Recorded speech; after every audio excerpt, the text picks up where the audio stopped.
Welcome to the Growth Engine podcast. In today's episode, we're delighted to be joined by Leanne Barnham. Leanne is the Global Head of Marketing at Brooks Macdonald and has more than 15 years in investment management and has a deep knowledge of marketing in this sector. A recent press release stated that Leanne is responsible for driving the marketing strategy and execution, supporting Brooks Macdonald's medium-term ambition to become a top 5 wealth manager within the UK and Crown dependencies. Leanne, welcome. Thank you for joining us today. Thank you for having me. Could we start by maybe expanding on your role and responsibilities within Brooks Macdonald? Yeah, so the Global Head of Marketing role is actually a newly created role, which I think is kind of testament to the growth ambitions of the organisation by putting in this role that will sit across the different channels that we have. One of the interesting things is we were looking at, obviously data is going to be really integral to how we do that and drive that growth, because we need to have that understanding of our client base. As I came in March, we embarked kind of straight away on implementing Salesforce. So what was really interesting, I think through legacy systems and acquisitions, Brooks ended up having 7 different CRM systems. And as any marketing person will know, trying to manage data across a number of systems like that can be a nightmare. So that's where we started really on looking at Salesforce. How can we get that kind of one central source of truth for the data and then build from there? How do you actually start a program like that? Because having 7 different systems just in itself, it must be complicated to work out how to navigate your way through that. So can you talk me through the process that you started undertaking? Before I came in, Sarah Ackland joined the organisation as Global Head of Distribution and Marketing. You've worked with Sarah before? I worked with Sarah before, yes. So we both worked at Architas together, and we'd been on kind of a similar journey to Brooks in that Architas had an ambition to be a top multi-manager in the UK. So, that's what makes it really interesting at Brooks, I think, because not many places do you get the opportunity to really have such a greenfield. And I think with a lot of organisations, they tend to have CRM systems that have been in place for a long time, or they have multiple ones, and they can be a nightmare to kind of manage and try and pull really insightful data out of. So to be in an organisation that's making that commitment at this point in its kind of maturity, Brooks is over 30 years old now, but to be putting in a new CRM to say, greenfield, we're going to start from this point, we're going to consolidate everything, and we're really going to utilise the insights we can get from this to drive the business forward. Yeah. I'm very keen to learn about how you're thinking about using the insights, and we'll come on to that. When we were having a discussion earlier before this session, you mentioned that you kind of drove where Salesforce was going to sit within the business. Could you expand on that? Another ex-colleague from Architas, I feel like everybody's worked at Architas, now is at Deloitte. So I got invited. They host on a quarterly basis a CRM and heads of distribution roundtable. So from the asset management industry, we all get together. We talk about things that are really pertinent to how you can drive businesses forward and kind of the growth strategy. One of the things that we were talking about were CRM systems, marketing automation, and really leveraging MarTech and digital to drive businesses forward. One of the examples that they used was outside of the industry in FMCG. They actually used McDonald's as an example, where CRM actually sits within marketing rather than within distribution, which I think historically from an asset management or investment management perspective, we've always seen the kind of owner of the customer being the salesperson. Yeah. And I think that, harks back to the days when it was in the little black books and, the salesperson had his bank of clients and they were responsible for them, and marketing was kind of a support to that. But what's interesting is outside of the industry and in some of the more fast-moving industries, they're actually putting the ownership of the data and insights within marketing. So the McDonald's example was that distribution actually sits within marketing. They kind of all work very closely together because of all the insights that are leveraged from CRM, from how people navigate around restaurants. And I think what it helps you to do from that perspective is you can focus your really valuable resources, which are your salespeople, and you can be really directional with where you're focusing those kind of really valuable resources. So, let marketing do the kind of legwork in the sense of we can do the fielding, the nurturing, sorting the wheat from the chaff. And then when it's actually a really good opportunity, then deploy your really valuable resources. So Brooks was open actually to, because we were putting in a new CRM, there wasn't a central place that CRM sat before, because it was quite fragmented. There was, as I said, a number of different systems. So when I went in, I kind of put my hand up and I said, we could put CRM within marketing. And then what we can do is we bring in marketing automation. So we're using the marketing cloud that's part of Salesforce. And then what we can do is we can really, I think everybody talks about marketing qualified leads. I'm not sure if we all, from an asset management or investment management perspective, have got to that stage yet. But I think this really gives us the opportunity to do that. So, leveraging data sources, putting people into the funnel. Because from a Brooks' perspective is we have the intermediary side of the business, but also private client. So it's really interesting to be building out a database and what you can gather on someone who's a private investor versus an intermediary. So I think we've got a really great opportunity here, I think, to do something different. Just picking up on a couple of things that you're saying there, I guess the opportunity at Brooks was because you were designing it from scratch. Yeah. I would have thought if you perhaps suggested that in other locations, other companies, there may have been pushback against that. Yeah. Was there any pushback there, or were people fairly open-minded?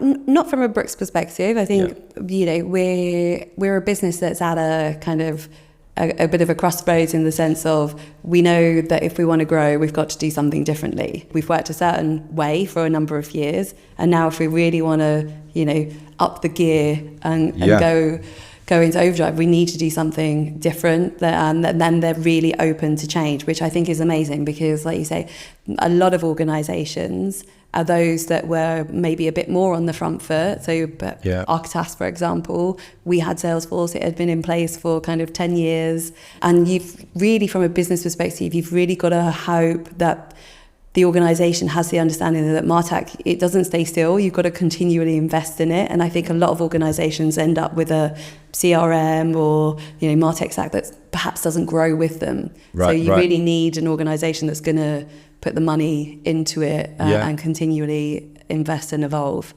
So you've got two audience sides there at Brooks, and I'm keen to understand how you think that the MQLs may differ between them. Is there anything that can you give any thought on that? Yeah, I think, my background from Architas, I also worked at 91, I worked at F&C back in the day when it was F&C, and there was always very intermediary focus. And I find, when there's quite a traditional route you tend to go through from a marketing perspective in terms of how do you generate leads. You might use third-party data sources such as a Financial Clarity or a Goldmine, or, and you would work with your media buyer and you do some digital advertising, you probably do some gated content, and then that's how you would be collecting leads, or it's through events.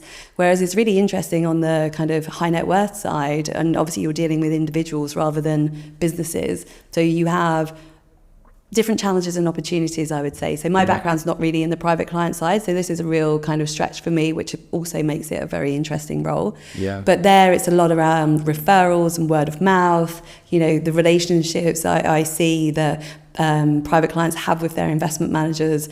When those relationships work really well, which I see at Brooks, then they're really open to referring them. And it's how do you capture all of that data? How do you give people the mechanism? Also, we've done some research recently to kind of delve into our different audiences a bit more to understand, how can we be more relevant to them? What we've kind of heard back is it's not so much of, let's have a conversation about a product. And people are at different life stages now. They want you to understand what stage of their life, and they're less traditional now. So it's not, I'm 55, I might be going into drawdown, or I'm 65 now, I'm going to stop working. It's people, especially in the entrepreneurial space or the ex-sports person, they tend to have one or two retirements. And that might be when they finish their sporting career or they sell a business, then they might go on to do something else. And so that's, I think, really, really interesting. And it comes back to how do you capture that data and really leverage it. And then you turn that into, the way in which you interact with those people. Because, we're talking a lot about MarTech and kind of CRM and digital, but obviously it's much broader than that. That's your underpinning. Yeah. And then it's how do you continually have that conversation and evolve it. And I think the other part that you made there was lots of organizations, they've put in perhaps systems years ago, but the world of MarTech, as you say, constantly evolves, and the technology that's available now was not the same that it was 10 years ago. And you mentioned the Deloitte CRM session that you attended. What advice or knowledge did that give you when going in to set up the new system in Brooks that you were kind of like better prepared with, going into it with your eyes open, so to speak? The insights that it gives you is you're sat around a table of peers. You're not only listening to kind of the research and the insights that Deloitte bring, but you're also learning what other organisations are doing, what some of the challenges they might be facing. And then that gives you a really good insight, I think, to go back to the table within Brooks, for example, and say, we're having this conversation at a sort of exco level to say,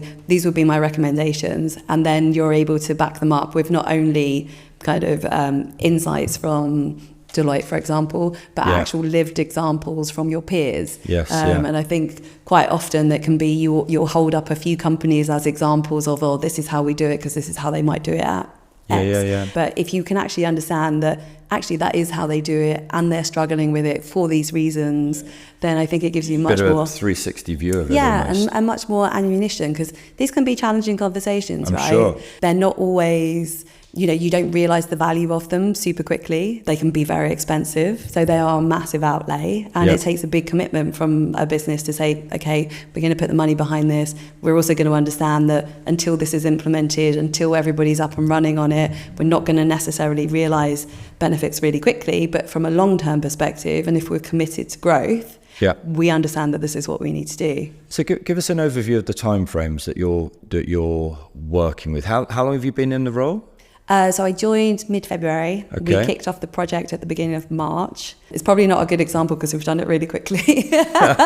Well, phase one anyway. So phase one, because as I said, we have a number of different kind of CRM systems that we're trying to consolidate. So we're batching those up into let's deal with it. So today we kind of have our UK investment management, our international business and private client business. So phase one was migrating the UK investment management business on, and we went live with that mid-July. So from March to mid-July, which I think is probably even Salesforce would say is quite extraordinary.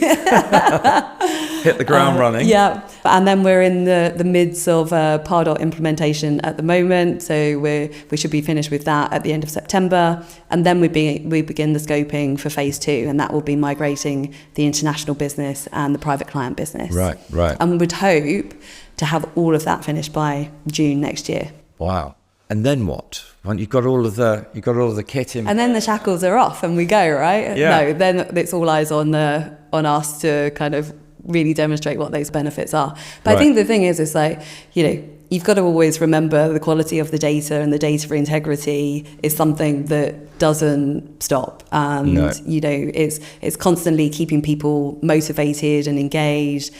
I think the fact that we had such challenges with data in the sense that it was very fragmented. I'm working with a distribution team who are asking for a CRM, rather than, in many other organisations where I've been and there's been an implementation, it's you're trying to take my clients away from me, you're big brothering me. Whereas it's completely the reverse. Right. That's refreshing. It's really refreshing. And I actually feel super, super blessed for that, because, that can be a huge challenge in itself. So once that's all, once it's all implemented, up and running, I think that's when marketing kind of comes into its own, in the sense of right now it's how do we use segmentation? How do we start really enriching the data with all the campaigns that we're doing, with the events? How do we make it all joined up? And the more and more we can enrich that data, the more and more relevant we can be. And then hopefully that's when we start really realising the benefits, because we'll actually start resonating with kind of our clients much more. Have you done almost any experiments or any pilots so far that you can share? Well, obviously, the first question when we went live mid-July, and now we're in September, is like, have we seen any benefits yet? Yes. Okay, we're live. Yeah. Now what? It's like, well, how, is this working out for us? Have we spent our money wisely? So we have our distribution teams, but also our investment managers who are having relationships with clients through advisors. So they are all on this kind of Salesforce. And what was happening before was an IM might speak to a client, and then that wasn't being captured in the same system as the distribution team were using. Like the BDM would not know whether the IM had spoken to the advisor or the client, and vice versa. So we're seeing much better already engagement in utilising the system because people are realising the benefit of it. But two, the service that we're offering to the client or the end recipient of that, because they now get a much more joined up interaction with Brooks, whereas before it'd be like, well, actually I already spoke to your BDM, and it's like, oh, sorry, we didn't realise you'd already been contacted. So so although not like real tangible benefits, I think from the perspective from a brand reputation perspective and service, and also buy-in, I guess, internal buy-in. And we're actually, so although we've gone live with phase one, what we're doing is we've gone back to the users and we've said to them, are there any enhancements that you would like? Are there any small tweaks that we can do? Now you've been using it for a month and a half. How's it working for you? So to keep that ongoing engagement, because it's really that hearts and minds piece. Once you lose that, it's so hard to get back. It's really hard to get in the beginning, but we were very lucky because everybody wanted it. But you have that one chance to make a first impression, and if we didn't get that right, or we don't keep that ongoing engagement, then again, that's where we will fail. And is there anything that's driving or affecting this with the changes for like on the Consumer Duty Act? Is there anything in that's you're mindful of looking to utilise this in order to help Brooks in that area? I think anywhere where, if we look at what Consumer Duty is trying to do in bring transparency, improve the value to clients, the more data, again, that we can capture, the more we can understand the clients that we're marketing to, even if that is intermediated by an advisor, that's where we're really going to be able to demonstrate value again from a regulatory perspective. Because if we were to be audited, to have really clear records of how we're engaging with people, what we're sharing with them. And I think, again, it comes back to that relevance piece. We need to demonstrate that what we are marketing is relevant to target audiences. And the more we're able to demonstrate that through engagement with marketing activity, distribution activity, I think can only be kind of helpful from that perspective. And then you have the regulatory side in terms of the risk mitigation, which is also a really good one when you're trying to sell into an exco of it's going to help us mitigate risk. It's going to be great for audit trails. But it is true in the sense of, if you've got this central repository where if we were to get audited and the FCA came in and said, tell me all of the interactions and what you've sent, and it's all there, and it's, we wouldn't be scrabbling around in files on the drive to try and find all of that. And it's also just making me think of the medium-term ambition to become a top 5 wealth manager within the UK. Perhaps you could remind us where Brooks are currently, and so we can get an appreciation of the scale of that ambition. Yeah, from kind of size-wise, we are around, the last numbers I saw, I think, is 12 or 13. So we're kind of mid-table, which I think is interesting because a lot of, I come from asset management side rather than wealth management. And I always found that whenever we would talk about wealth managers with our wealth management division, Brooks was always in the kind of top 3 names that we would be talking about. You kind of got your SJPs, your Bruins, your Brooks. So I was quite surprised when I went in, and actually when you kind of look under the surface, it's like, oh, we're sort of mid-table. But what that does mean is that we have got everything to play for, right? So there's lots of growth opportunity. Top 5 wealth manager in the medium term, I think, we could probably be a bit more ambitious, but, I don't want to put a target on myself. No, wise, very wise.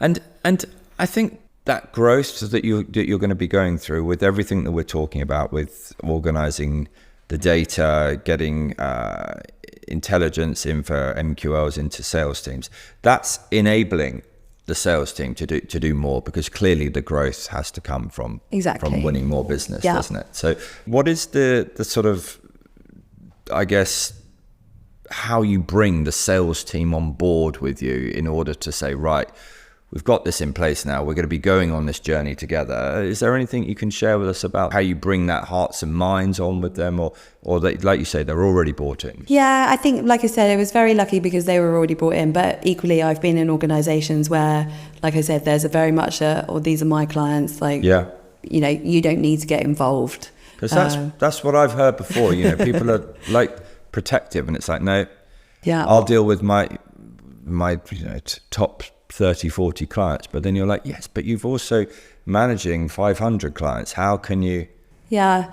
And it's an experience I had previously. I mean, I can remember sitting down with we will not name any names, but a CEO of an organisation I'd worked at, and we were talking about digital marketing and the need to kind of invest. And he said to me, we've got, you know, kind of 6,000 clients globally. I don't need to, we should know them individually. We should personally know them. I don't need a system to kind of tell me how to talk to them. My counter to that would be, but imagine how better those conversations are going to go and how more relevant are they going to be if you were having those conversations. And because I'm not saying that this replaces the salespeople, what I'm trying to do, what we're trying to achieve is we're going to make it way more relevant. So those doors are already half open by the time they're going to knock on them. Yeah. So it's all very well saying, oh, these are my 40 clients and I know them really well, but that's not where you're going to get growth from. And, you know, you've always got to be thinking, if you've got this consolidation of assets within your client base, if they start dropping off, if they sell their business, they might love you and they might stay with you. But if they sell their business and that next person that comes through decides that they want to take it off to who they've been working for or with, then that becomes a problem, right? If you don't have this tail that's constantly being nurtured, and you think, and you know, we all talk about the funnel and it's filling up the top of the funnel, and you know, you have to have this constant cycle. So this would always be my kind of counter to a salesperson who says, well, we've got all these clients, blah, blah, blah, blah. But equally, I think if you can find someone, there will always be one or two in a distribution team who will be open to it. They would have worked somewhere else where they've seen it working really well, or they might be struggling with the patch that they've got, and they'll just be open to having a conversation, or they're just quite forward thinking. And I think where you can demonstrate and you can have some case studies and you can say, look, this is where this is working really well. And then those kind of laggards, the resistors, start to come around when they see that actually the results that other people are getting, they're not seeing the benefit of. No, because it's a competitive space. So 100%, right? Yeah. I remember having a conversation about social media and, you know, trying to get the distribution teams to be engaging in that. The best way to do that is make it a competition. And then you see that employee engagement go straight up the minute it's like there's a competition about who's reposting or interacting the most. So you think about sort of supporting those sales teams and, you know, help giving them a reason through data-led insights, you know, for them to pick up the phone. Or is there anything that you can kind of illustrate to us and talk about there? Yeah, I think there's a couple of ways, obviously, that you can do it. You can use third-party data and looking at, you know, what people are investing in, what they're not investing in with you, and then kind of targeting campaigns around that and putting them on that journey. And I think that's where we want to get to, is utilizing that data and then seeing where people start to engage. So it's not the data's the first part, right? But then you've got to have all the content to support that journey afterwards. Yeah. So, you know, if we want to talk about IA sectors, for example, you know, if someone's buying in the multi-asset and they're not buying from you, okay, so then you start a little mailing to them of, did you know about Brooks, blah, blah, blah. If they start engaging with that, then you send them the next and the next. And this is where marketing automation can really, you know, remove some of that manual intervention that you have to have, and you put them on the engagement studio journeys if someone behaves like this. And then bringing in lead scoring as well. So, you know, we work very closely with the distribution team to say these different interactions that people have, we'll allocate a score to them. And then when someone reaches a score of 100, for example, that's when they become a marketing qualified lead. Yes. And so where we're working to get to is at that point when that person reaches 100, they automatically become a task in Salesforce and go to the relevant distribution person to say, you know, this person's really engaged with us. And when they go and look at that person in Salesforce, they can see all the interactions. So they know what that person's downloaded. Yeah. So when they pick up the phone, it's not really cold, it's kind of warmed up, they know what to talk to them about, and also the person's almost expecting that call because they've been interacting with Brooks with all those different And then it's like when they are on board, it's, keeping that person engaged, warm. What do they need from a business perspective? So as well as it's supporting the distribution team, it's also about supporting the intermediary and that from that side of the business.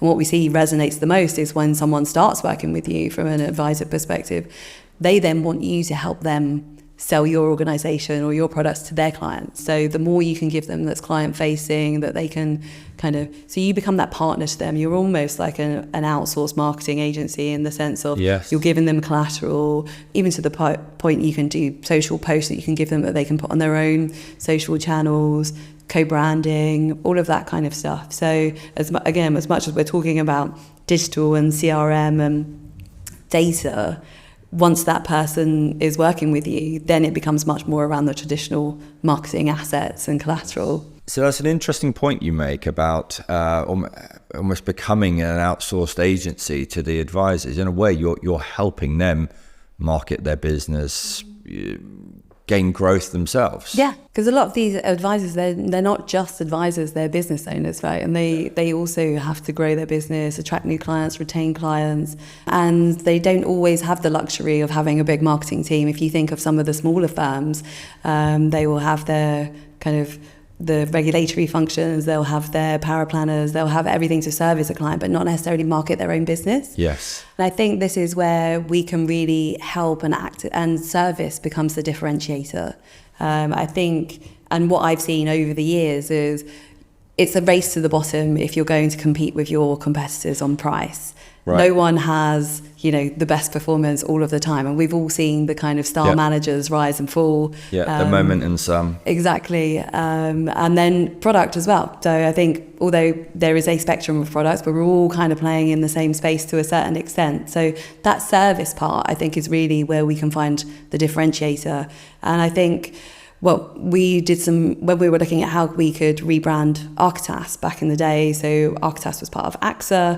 2016, AXA decided they didn't want to have a life and savings business in the UK anymore. So then Architas was going to be a standalone investment manager in the UK.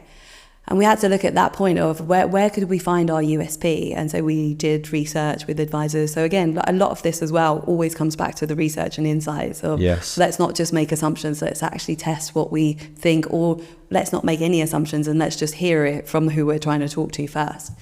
And what we got back was, product providers, they're there when the sun's shining and everybody's got great performance, but as soon as the proverbial hits the fan, then they're nowhere to be seen. But what happens with the advisor is that they have, 50, however many clients ringing them up going, what should I do? Should I go into cash? Should I sell? Of course. And the more you can help the advisor at that point, be proactive, be transparent, open and honest, and help them speak to their clients, the more you're really demonstrating your value as a partner.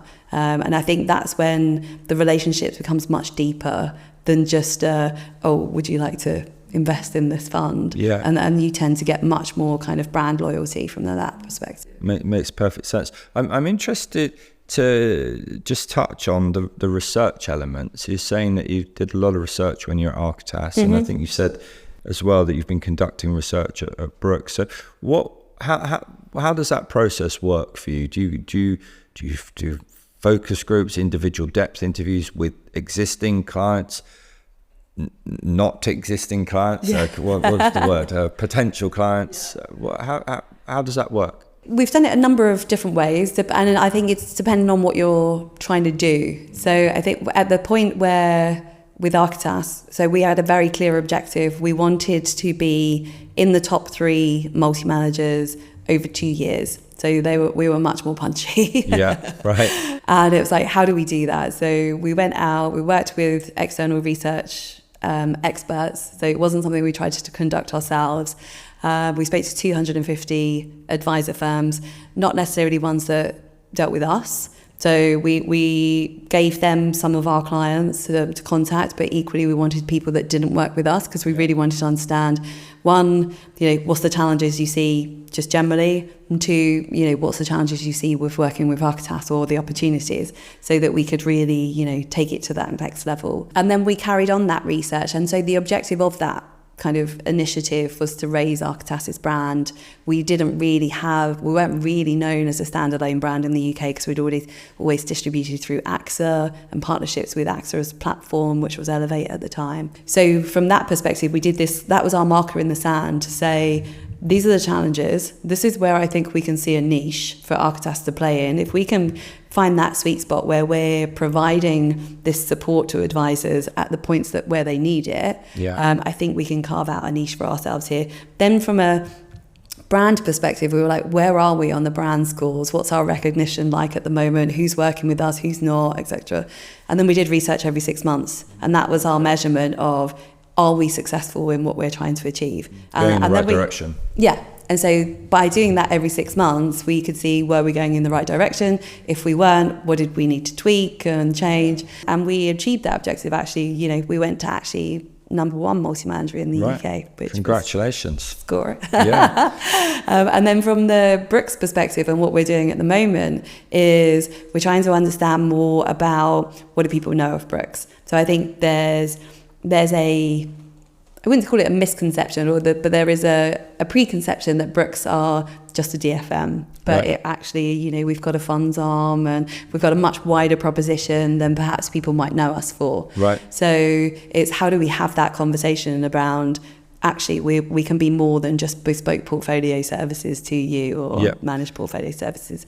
So we've done research with existing clients, lapsed clients, and also prospects. Right. And those have been in-depth phone interviews. So we were very grateful to the fact that people were willing to give up 30, 40 minutes of their time to take part in this. But we got some great insights out of it. And it's going to really help us shape how we go forward. I'm actually presenting it to the Exco tomorrow. So. Fascinating. And similar numbers when we're...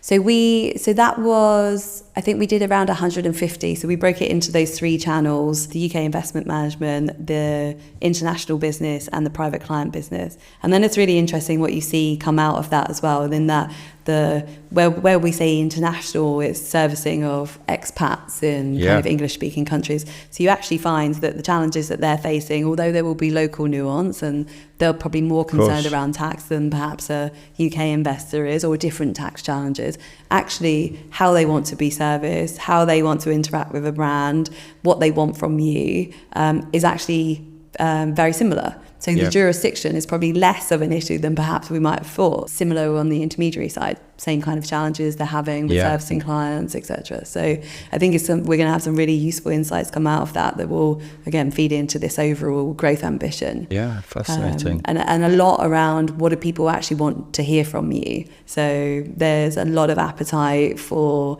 increased communication rather than less, but just in different formats than perhaps they've been receiving previously, and not just from us, but from competitors as well. So I think that will really help us hone. So once we've got the data piece all in one place, it's almost like the part 2 that you come onto. It's giving you the insights to shape what that is going to be as part of the marketing lead nurturing program. And we can't be so, I don't know if vain's the right term, but to make these assumptions that this is what people want. I'm always like, I think in every marketing budget you should have a good carve out for research, and you should be constantly testing and iterating what you're doing. So otherwise you just assume and exactly. And then you're relying on the metrics that you get from the interactions. If you've emailed it out, what's your click-through rate like? But that doesn't really tell you anything. It will just tell you whether it's resonating or not. It won't tell you how you evolve it and take it to the next level. So for me, I think research is super important. Yeah. I want to bring it back to brand and brand awareness. We've talked a lot about data and digital. But of course, we know that there's another side to marketing, which is the creative side of it. What is your role in developing out the brand awareness of Brooks? What is the Exco's view on the importance of brand? Is there anything you can share?